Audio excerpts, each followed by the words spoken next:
For doing that. Good morning. Happy Thursday. Welcome to Tapas Talks. In the association marketplace, I am Sandra Nam, CEO of KikoChat, your event MC and tech partner today. And for any day you want to call tech, I'm your person. Today's Tapas Talks is to help small staff association execs find high quality solution providers. We have 17 fantastic content leaders today who will share bite-sized presentations in their own rooms. Today is a choose your own adventure kind of day. We've set up a farmer's market style event to facilitate this format, and we hope you enjoy the experience. Before I introduce our next guest, today will go something like this. We'll all be here for the next 10 to 15 minutes or so. Then at around 11:45 a.m. Eastern, we'll have all of our content leaders share their quick little title of their presentation in their rooms. And then we'll show folks how to move and navigate to the rooms of their choice. Then we'll begin our breakout sessions at 10 to the top of the hour. And then we'll have 3 rounds of sessions to move from room to room. And then we'll come back at the end of the hour to just say hello again and see how things are going. But that's how today is going to be. It's going to be a fun new experience for y'all.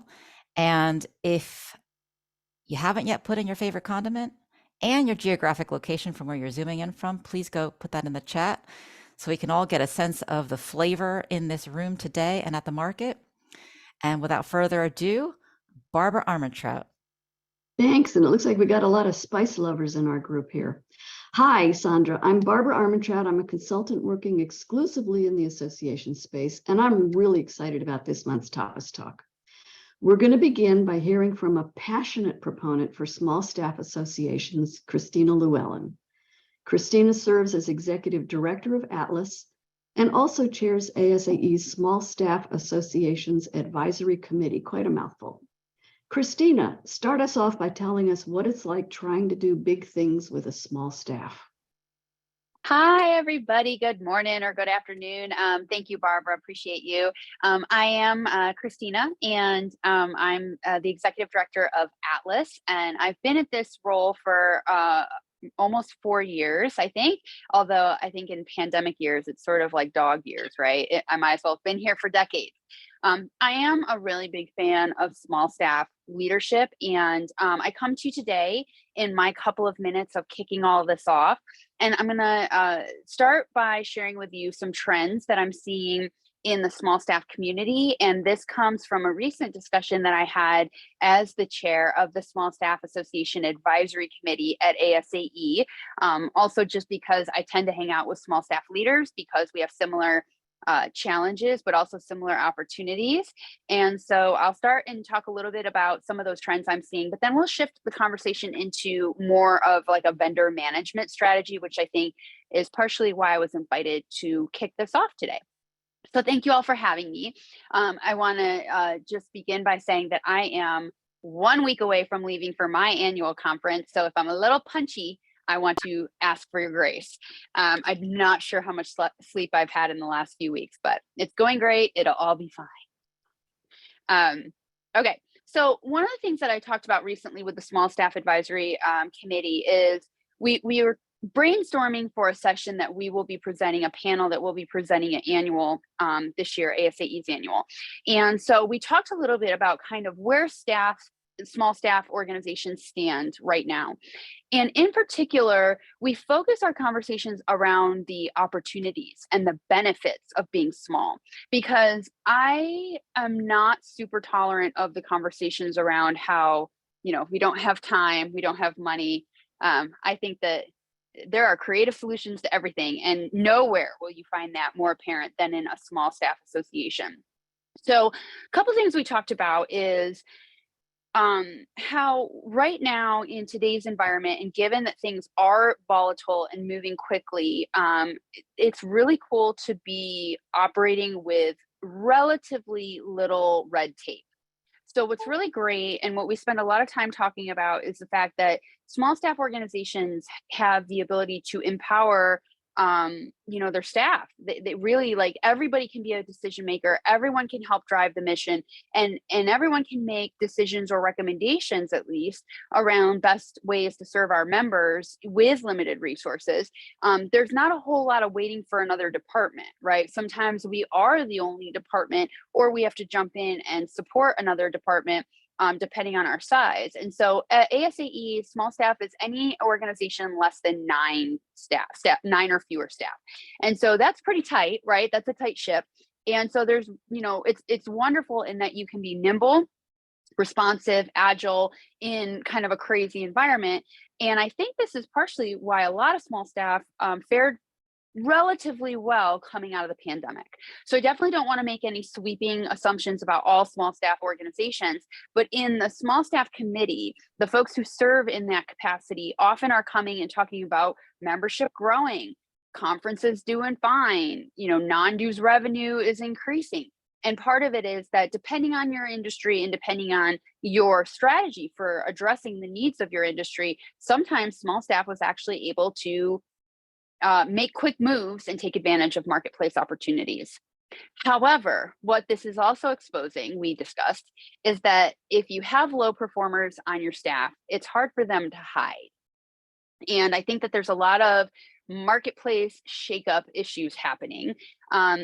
One of the things that we'll talk about in my breakout room, if you choose to join me in this farmer market adventure, is that I kind of come at my association management in a pretty creative way. I'm going to keep my staff, right? This, especially the staff that's fantastic. I want to make it that none of you can come steal them. And so part of what we've experimented with at Atlas is a unlimited vacation policy. Some of you know that I've been pretty vocal about this on Collaborate. I talk openly about it. I also have a 4-day work week. We experimented with that starting last summer, and then we made it permanent around the first of the year. And people are like, how could you possibly? You have so few staff. How can you go to a 4-day work week? And part of it is about working smarter and not harder. So I'm not going to go into all of that right now. If you'd like to talk to me about it and how we manage, basically, we leverage a lot of technology in order to operate as a 4-day work week. And no, I do not make them work 4 10-hour days. If you have that question, don't come to my session. You are not going to enjoy anything I have to say. If you are an hour watcher, or as I say, a green bubble watcher on Slack, don't come to my thing. You won't like what I have to say, because I don't believe in that kind of management. So if you're a little bit more open-minded about how to manage a really fabulous team, then let's chat. I think that what's really great, though, is coming out of the pandemic, it's also challenged us as leaders of small staff. If you are in the C-suite, kind of the way we operated before doesn't always work moving forward. We have to be really creative in terms of how we go about managing our staff, how we go about managing our vendor relationships. I think that it is challenging us as leaders to hold up a mirror. So that's another topic I'm really passionate about, which is, while there's always the fundamentals of great leadership they're always going to be the same, they're there. But I would argue that the way that we need to lead moving forward to be successful association executives, it's shifting and it's changing. And if you're buckling down and forcing things to go back the way that it was, I don't know that that's necessarily going to position you and your membership for success. I don't know that you're necessarily going to be able to reach your strategic initiatives without holding up a mirror and being willing to challenge your own ways of doing things. So that's another thing that I get really passionate about. 2 more quick things about trends that we're seeing in associations that are smaller. One is, we talked a little bit about volunteers, and I understand that naturally there's going to be some burnout and that the nature of volunteering in organizations is changing. But again, I think that one of the things that we as small staffers do really well is we engage our volunteers because we need them. So we actually leverage them. We make them feel a valuable part of the puzzle rather than just checking a box. There's no like dead weight committees kind of at Atlas, because we don't have time for it. We can't manage it. All of our committees are delivering really important projects, and our volunteers can see how they're impacting the association. So I don't want to draw conclusions that go across the board for all, and I'm sure many large associations do this well, but I do think that small staff has an opportunity to redefine what it means to be a volunteer in an organization. And also redefine what it means to be an engaged volunteer. So if they can actually see that they're making a difference at Atlas, it kind of naturally will result in them feeling more engaged, right? And so I see that a lot of our small staffers are seeing a lot of yes, the volunteers are tired, no doubt, but also they see that they're making a difference. And finally, I'll just mention, I'm a big firm believer that small staff is such a fertile ground for young professionals, for early career or returning career or maybe unconventional career professionals. Small staff organizations, we just got to figure out how to get it all done. And no one's ever going to say, no, no, Christina, do not touch that project that we desperately need done. So I think that there's a wonderful, fertile training ground for unconventional or early career professionals to get a lot of experience, to maybe shift into a new area or get another title. You know, a small staff is great for really letting you get your hands dirty and get into it. So I think that's another marketplace opportunity that we have. If we're going through a great reshuffle, there's no reason why, you know, with a flexible work environment, a very empowering work environment, there's absolutely no reason that I can't compete against the big dogs to get the best association executives working at Atlas. And that is my goal as a leader. Let me quickly transition to a couple of thoughts I have about vendor management, and then we'll go have some fun and break out and have conversations. So I have some strong feelings about how small staff can work with vendors.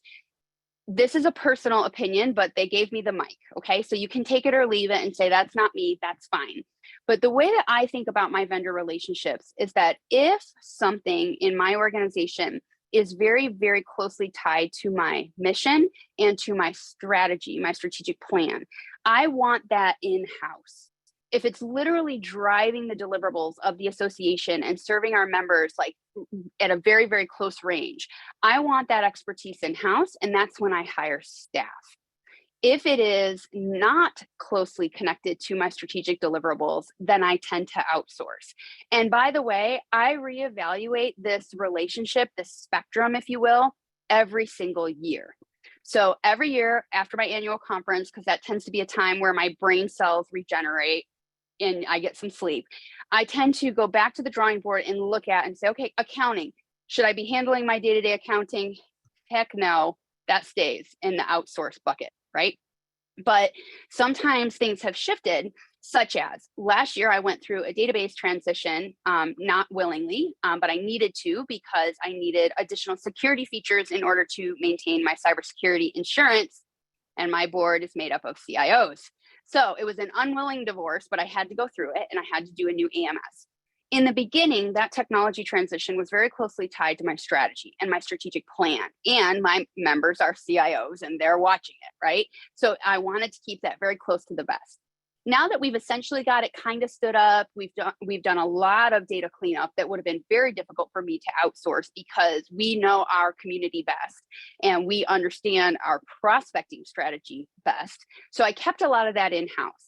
But my team knows me well, and they know that come the end of May, when we do our staff retreat, there will be a big old poster board of what's about to get outsourced. And so now I am in a position to think about outsourcing some of my tech support. And I mean that broadly.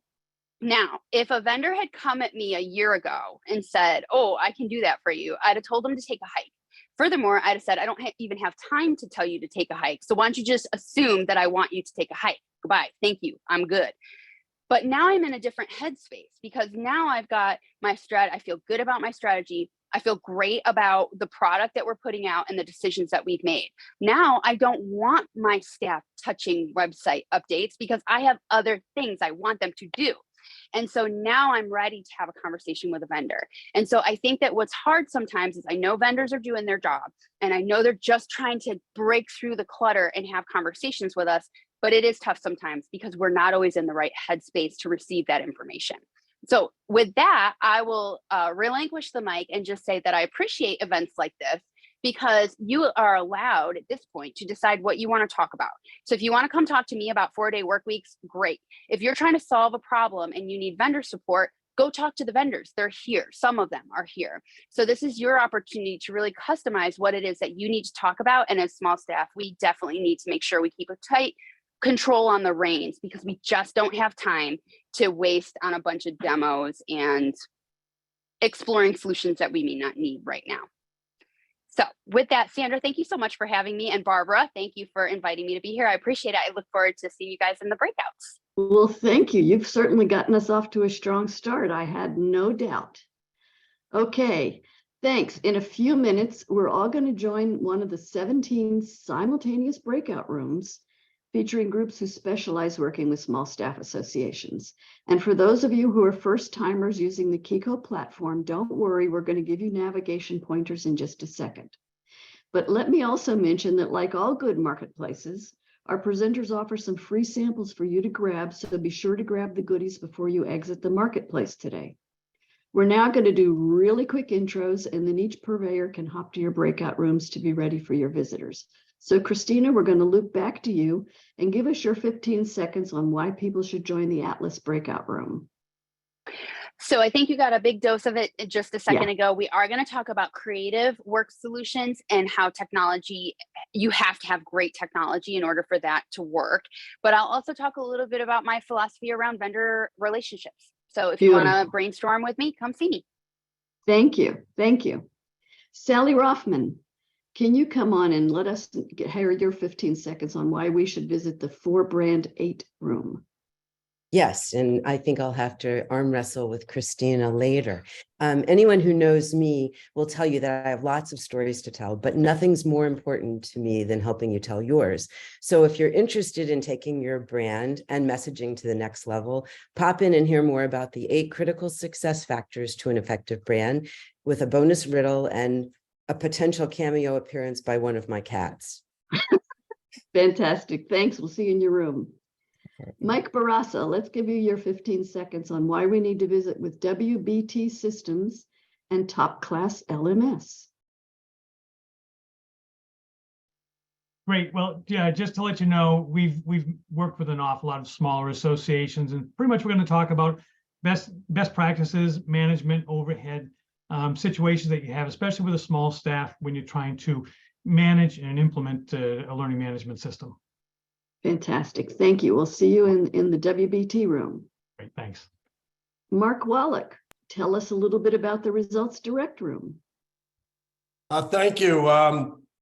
If you're looking to increase membership, increase engagement, and increase member retention, then come see me today, because I'll show you how to attract new and retain existing members with a mobile strategy, one that will definitely reach the Gen Z and millennial opportunities you're looking to increase your membership with.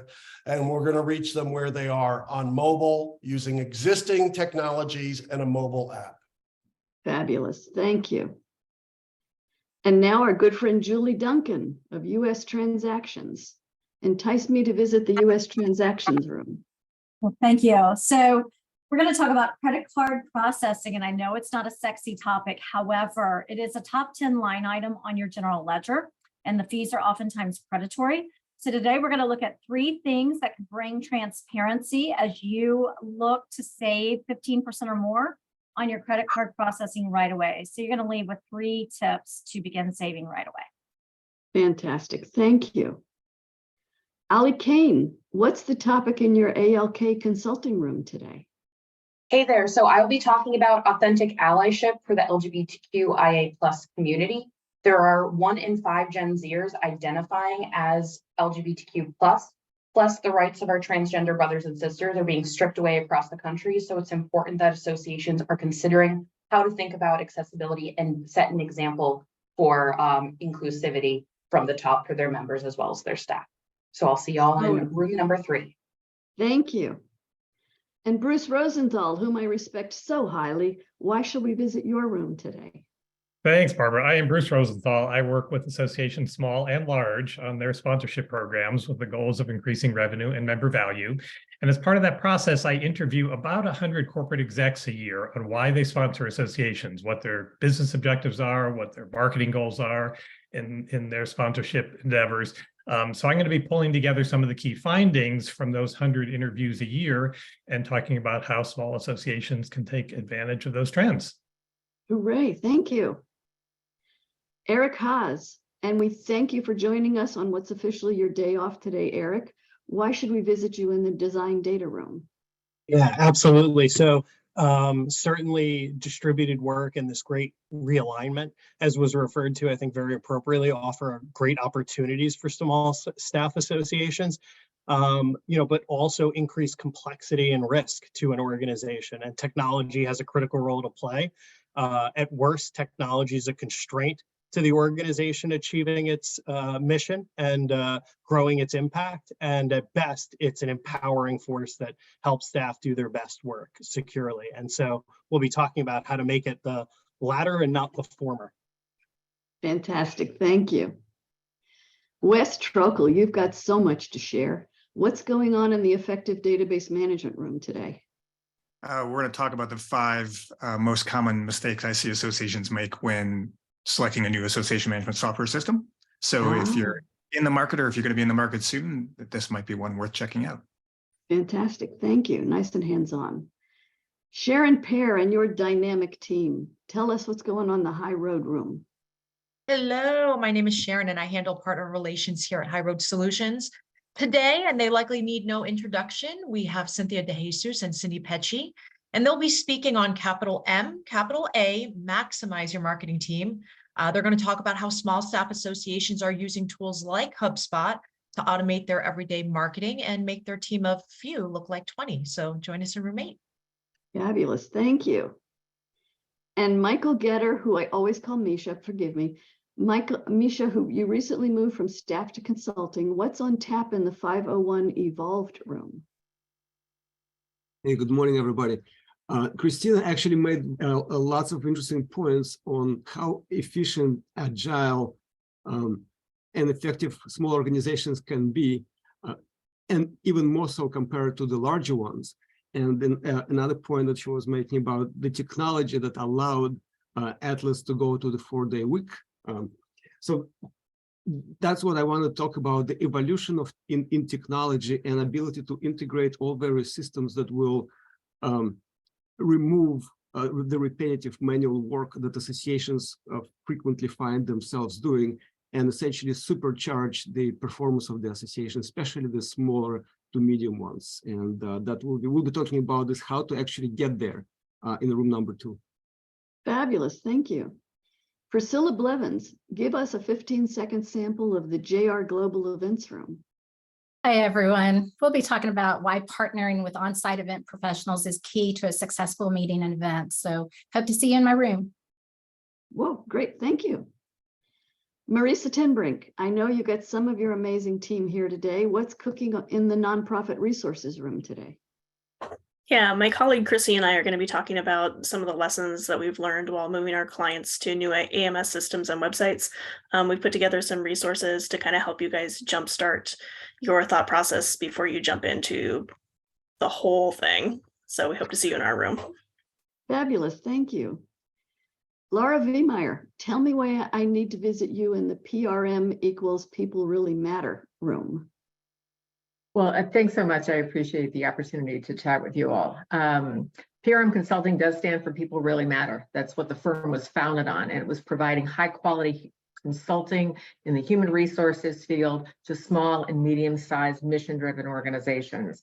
What I'm going to focus on is sharing the secret sauce to demystifying human resources in nonprofit organizations. Look forward to seeing you, room 11. Fabulous. Thank you. Dave Will, or Honey Badger, why do we need to go to the prop fuel room? Thanks, Barbara. I appreciate it. There's so the room is titled "Personalize and Automate Your Member Experience," and we have a super innovative, never seen before approach for engaging your members by understanding their needs better. And it's a really simple process that took us years to come up with, called Ask, Capture, Act. Ask questions, capture the input, and take action. And so this is called conversational engagement. We're going to talk about that in our room. Fabulous. See you there. Thank you. And Jamie Nodder, what's so special that I need to visit the Propel room today? We are going to talk about culture. Just because you're a small staff does not mean you don't have a culture, and it also does not mean that you don't have to manage it. You do. So I'm going to share some of our actually new research on underlying culture patterns, and we'll talk about how to spot them and then how to fix them. So that's how to fix them. Hooray. Thank you. And wrapping up our intros, Lucas Chiaffi, why should we visit the Kiko Chat breakout room? Hi, everyone. We'll be talking in room 15 about innovative online event formats like this one, like the small staff percolator we did inside the ASAE Collaborate community just last week. And we are thrilled to have so many wonderful panelists. At this time, Barbara, I'll provide a little bit of tech support if you want to say any parting words to our panelists, and then they can head off. Nope. Tell us what to do next. All right. So the panelists know where to go. You can leave this Zoom meeting, head over to your room, and now we're going to show all of the participants how they will find the panelists in their rooms. I'll share my screen. Just a reminder to the panelists, you're able to close Zoom, or you could jump to the room and open Zoom when you get there. All right, I'm sharing my screen here. Everyone sees the chef's table, and you've already clicked Join Video. As you scroll down the left-hand side, you can see everyone is here at the chef's table, and our presenters are already moving to their rooms. So if I wanted to go see Misha, I will click on Misha's name, and then I get to Misha's room. I'll see Misha's logo. And to join Misha, click Join Video. That'll be a separate Zoom meeting, different from the one here at the chef's table. You can also browse what Misha has to offer, connect with him on LinkedIn, click across these buttons at the top, and you'll see the documents that he's uploaded. One more important Please button. grab the free samples. I just want to remind people, you're in a farmer's market, grab the free samples. Outstanding. And these free samples will remain open after the event is over too. If you would like Misha to get in touch with you, put you on his newsletter, click this button right here, share my info. You could do that in any room, and that will share your name and email with Misha. Otherwise, we don't share your contact info with anybody. So if you would like to stay in touch, it's important to the presenters to know they're getting a lot out of this. So please do share your info with anyone that you see fit. So once again, you'll scroll down, select the room you want to go to, and once you get there, it's a new Join Video button at the top. Next month, we'll be doing this on the third Thursday again, May 18th. We'll have a slightly different event format for the association marketplace, where you're going to be able to do this essentially 24/7. So we're really trying to build a marketplace that's full of people and experts and works for both sides of the market. The last thing to say here is that you're going to be in these rooms and you can move from room to room. It's very important to know that it is not rude to leave a room. This is your time. You are here to see the presenters you want to see. And if you go into a room and it's not the right match for you, you could leave Zoom, jump into another room. We want to normalize that because normally people don't know that you feel like you want to stay the whole time. And every 12 minutes, you're going to hear the following chime. That chime, most people have heard it there. That means it's time to move to the next room. You'll hear a 5-minute presentation from the next presenter and then 7 minutes for Q&A. So every 12 minutes. And at the end of the bottom of the hour, 12:30, you could join us here for any final parting comments. We'd love to hear from you about how to make this better for small staff and other association executives. Let me turn it back to Barbara, and Barbara pass to Sandra, see if there's anything else to add. I only have one small thing to add. There are a couple questions in chat asking if we're going to be recording the breakout rooms. We are not. Some of the breakout presenters may choose to record their own rooms, but we don't want to stifle the free flow of conversation in the breakouts. The opening session has been recorded, and we will share that. Super. But so with this, if you want to be in there, you got to be in there. We'll stop the recording here, and we'll be able to help anybody with any tech support questions. If you already know where to go, you can close out of Zoom, jump into the next room, and then you'll keep hearing every 10 to 12 minutes, you'll hear that chime. Thanks so much for being with us. We'll stop the recording here.